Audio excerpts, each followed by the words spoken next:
Hello everybody, this is Tom Marks here with PC Gamer, and I'm going to play some Legend of Korra for you. So this game just came out, and we're going to have our review for it up by the end of the week. I'm working on that, but right now I'm played about like 4 or so hours of the game, and I just want to give you a taste, give you some of my thoughts, and let's jump into a level that I've already beaten. So normally at this point in the game you wouldn't have a lot of abilities that I have. But I just want to give you a look. So here it is. The game is made by Platinum, which means that the fighting system is all combo based. And you can see, like, I have air bending, and then I have water bending, and then I have earth bending and fire. And it fluidly goes between them, which is really, really cool. I'm a huge fan of the show. So I don't know how much of our audience is, but it primarily has more of an adult audience, which is why Nickelodeon actually took it off the air and put it on online only. So I played this game for 4 hours, like I said. We'll see if I can play it while I'm actually talking. That might be a little bit more of a challenge. But as a fan of the show, they do a really good job recreating the feeling and the environment of the show. Oh, shoot. It's something that I really like to see, because they could have kind of just phoned it in, like I feel like a lot of licensed games they're just like, alright, we have this license, let's just make a game. And they get the attitude of it, they get the action of it really, really well.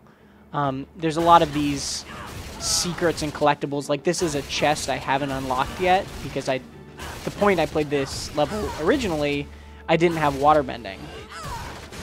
It seems like I can't break this wall. What is wrong with this? There we go. So you can find these unlockable chests. They give you little extras from the world.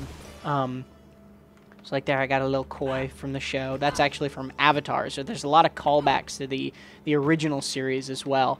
Right off the bat, I think if you are a fan of either Avatar, and especially The Legend of Korra, you're going to want to play this game.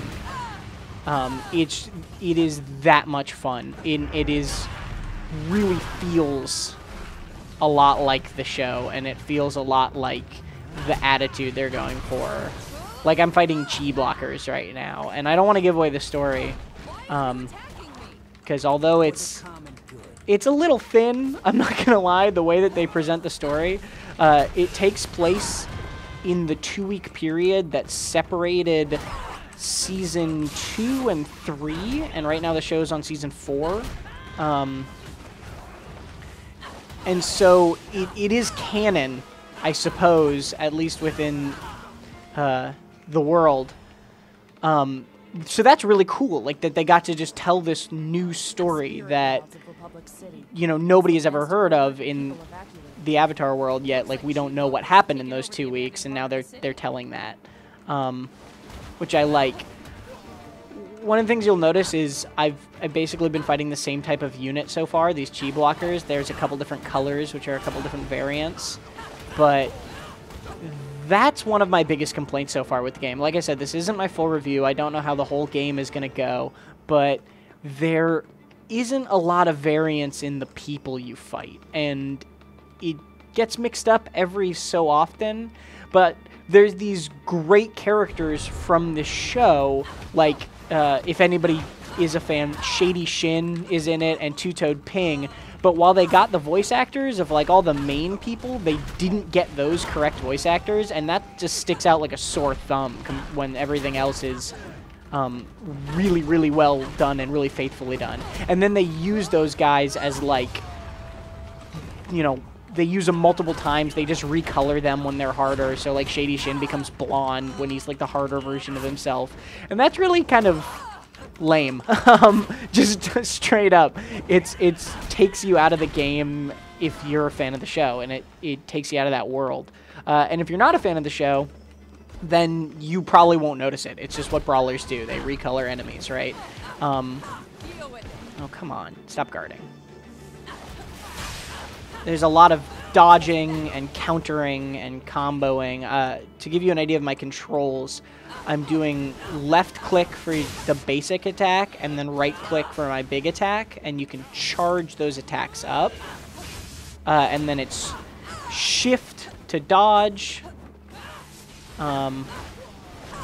And it auto locks on. You press a button to lock on, and it'll just kind of go to the nearest person, which is really, really frustrating with a mouse and keyboard.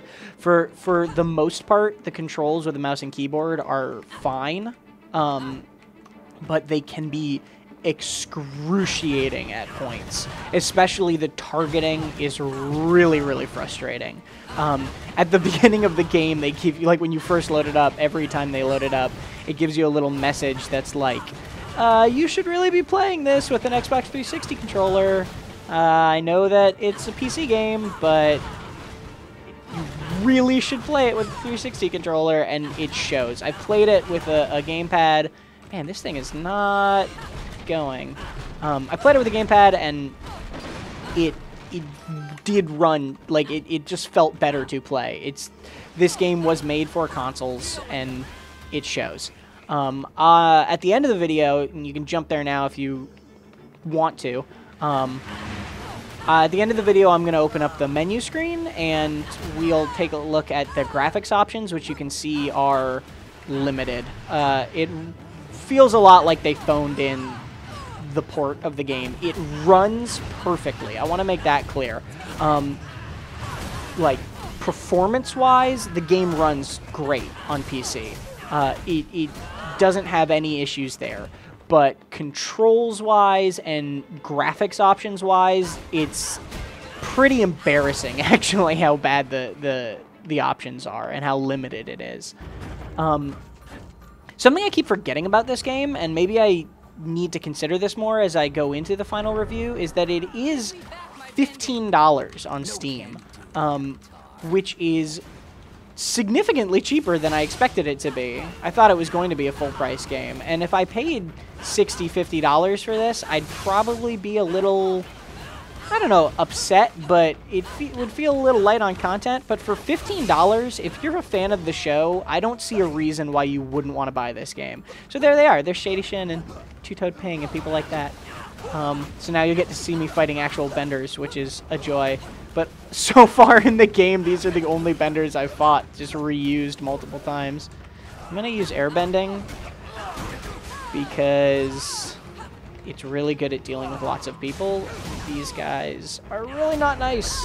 Oh, I screwed up a quick time event there. Fire. As you use your, oh, crap. As you use your different bending more, it levels them up. That's what those little numbers at the corner are. Oh, dang it. You can counter those guys and it'll do a lot of damage. So you do level up. There is an item shop, and there's, you can see in the bottom left, those are the items I have equipped right now. One heals me. Hey, I got an air level up. Level 7, nice. Haha. Man, I love those tornadoes. If you can see from also the leveling, airbending is my favorite. See, the jumping puzzles, too. I don't know if this is just with the mouse and keyboard, but man, the camera controls are a little annoying to deal with. I'm just gonna let that speak for itself. All those little vanity items, as they're called, that I'm getting are total extras within the game, and they're really funny little callbacks. Like, there's a lot of things that... There's a lot of details that they put into this game for fans of the show that are great, and then there's a lot of things like I was mentioning with the Triad members that it's just... It's confusing that they would do that when they were trying to do fan service. So, I don't know. The game very much confuses me. It frustrates me and disappoints me in a lot of places, but fundamentally, what I'm doing right now is really fun, and it's really satisfying. So, there's something to be said for that. Where if you're having fun with a game on a really basic level, I can forgive some of its inaccuracies and mistakes, but one last time, this is not my final review. I need to play the game. The developers have been also pushing replayability a lot. The core game... Oh, get out of my way, car. The core game is supposed to be about 5 to 6 hours long total, but there's an extreme mode. Right now I'm playing on normal mode. There's an extreme mode. There's lots of things to undo. Extreme mode acts as a new game plus. You keep the money, essentially, that you make in... Dang it. Can't target.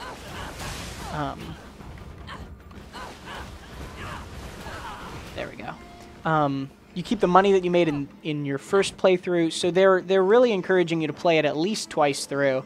That might be because it's a small game, but if you can get, 12 hours of gameplay and a lot of extras out of it, then that's great. We'll see if that holds true, but that's what they're saying.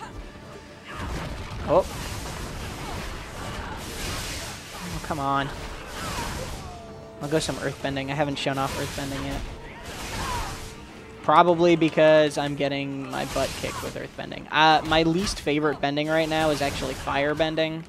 And for those of you who really don't know what the show is, the different bending is your different elemental abilities. It's cool. Like, you feel really powerful in this game. And I don't just mean that in that the enemies are weak. I mean that because they're not. I mean that in, like, you feel like you're the Avatar, that you can be doing these things where it's like, I'm firebending, and then I switch to air, and then I switch to water, and then I switch to earth. It's really fluid. I also like that they have moments like that in this where they're like, hey, there's a reason why there's just potholes everywhere, and they do explain it with the show. So that's nice that it's not just like, just like a lot of games do, where it's like, these roads are inexplicably destroyed. It's like, no, there's basis in the show right now for that. You'll see I'm using waterbending a lot right now, too, and it's because it's the longest range one. So these guys that keep popping up everywhere, I'm just like, I want to get rid of them before I keep going. Earthbending is really, really strong close range, and then firebending is kind of combo-based, really fast close range. And then airbending is like basically AoE. Oh, I got wrecked.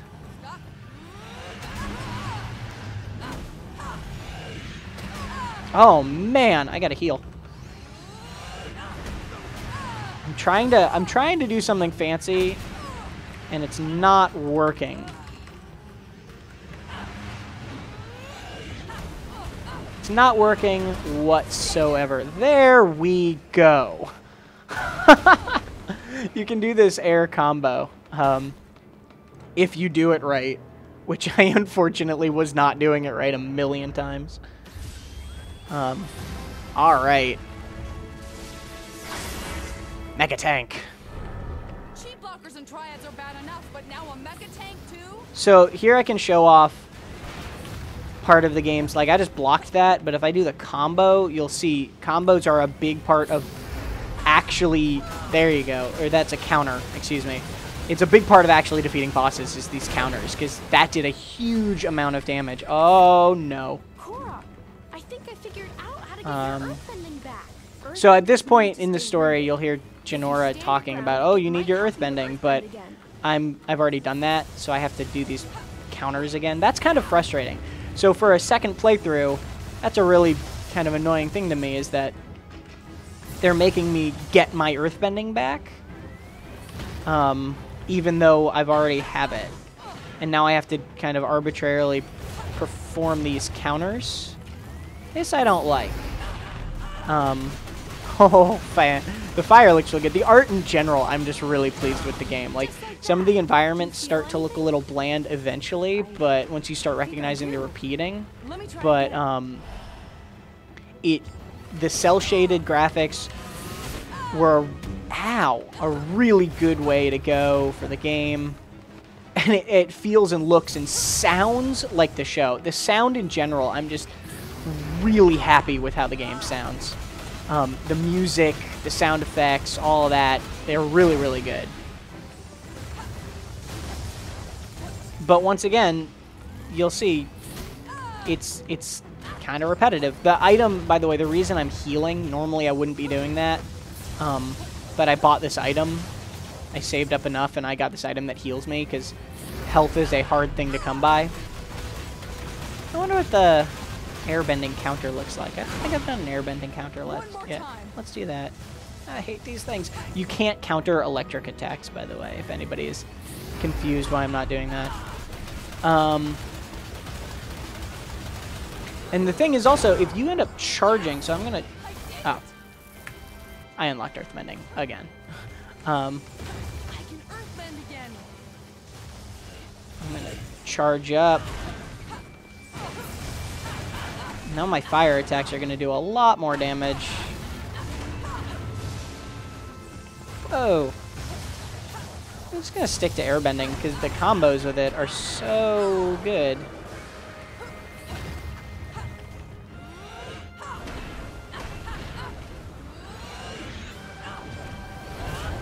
Oh, haha, the tornado's broken. Oh, dang it. I tried to get fancy again. Oh, man. There's a lot of these quick actions and button commands. But it's this... I'm really torn right now. We'll have to see the conclusion I come to after playing through the game a couple on normal and extreme and finishing it all. Because it's really, really satisfying and tricky combat. Like, this is... Oh, man.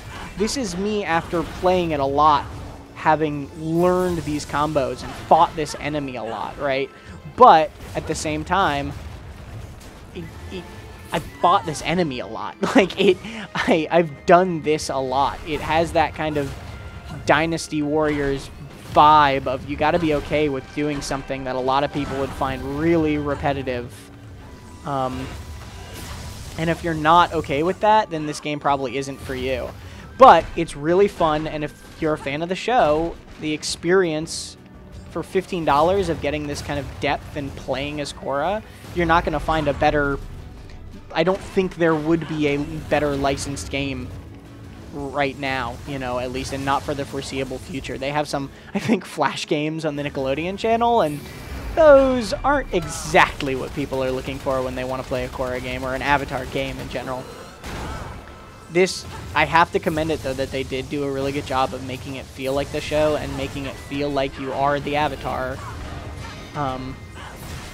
But it feels a lot like they developed this system and then they kind of didn't know what to do with it entirely. Or just didn't do enough with it. Oh, I hate that attack. Come on, come on. Come on. Come at me. Oh, I screwed up that counter. That was embarrassing. Let's see if... Oh, what? Oh, I tried to counter again. Ah, blocked. Okay. The counter and the block button are the same. Oh, cannot counter that. Didn't I tell you guys like you can't counter electricity? I could have sworn I told you that. Ha ha ha. There we go. That should be enough to finish him off. Oh, come on. There we go. And you get a different finisher depending on what element you end in. Alright guys, so that's what my initial first impressions of Legend of Korra. We're going to have, like I said, I'll have the final review for it up by the end of this week. I'll have played it much more in depth by then. I'll have a much better sense of it. Right now, it's pretty dang fun. If you're a fan of the show, I know I can recommend it for the price point it's at right now. So let's jump into the options just to give you an idea. Also, it has this combo menu. It has all your different items that you can equip. You can actually buy, I won't spoil who the shopkeeper is. You can spend your spirit points on different items and different things like that, which is really, really great. There's a lot of depth there. But here is a more grim, let's say, side of the game, if you're a PC gamer, that is, which is controller settings. You got vibration on or off. I can't remap the keys at all. and the keys are actually a little frustrating to use. Can't remap the controller buttons at all.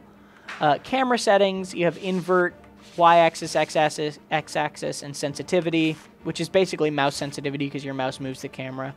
Sound, you know, that's pretty standard.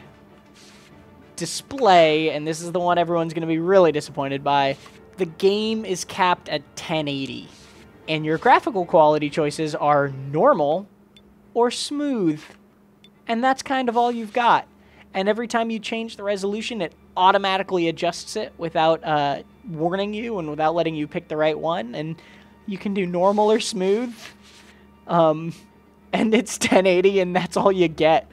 As far as PC ports go, playability-wise, it's fantastic, but actual PC customizability-wise of what you want and what you expect from a PC game, this is as bad as ports get. Once again, playing the game is not at all bad. It's great. They did a great job making the game work. The controls, for how complex they are pretty good on a mouse and keyboard. But beyond the gameplay, it's a really sad port, and it kind of bums me out.